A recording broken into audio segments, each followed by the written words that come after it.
কেইবাজনো ল'ৰা অস্ত্ৰ শস্ত্ৰ লৈ মোৰ ঘৰত প্ৰৱেশ কৰিব খোজে।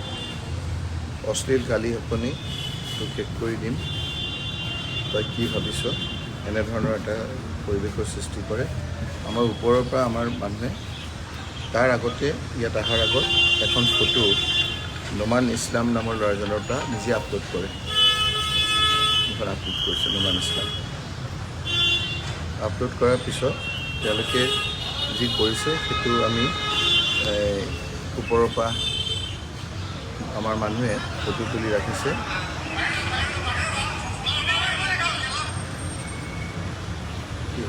সেইটো নহয় তাৰমানে বেলেগতে কথা।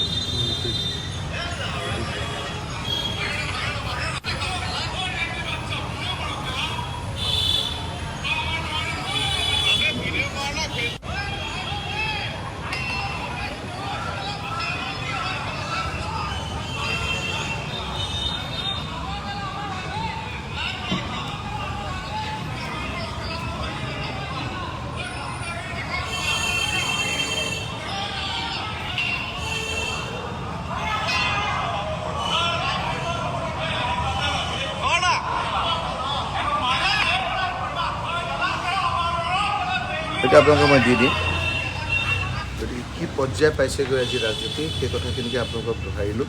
মই লগে লগে মুখ্যমন্ত্ৰী ডাঙৰীয়াক ৰাতি গোটেইটো আপলোড কৰিছোঁ আৰু এই বিষয়ে কথাখিনি জনাইছোঁ। তেখেতে যাওঁ কি কৰে, তাৰপিছত মই গোটেই কথাখিনি আজি ইলেকশ্যনৰ পিছত গোটেই কথাখিনি ভালকৈ লগ কৰিলোঁ।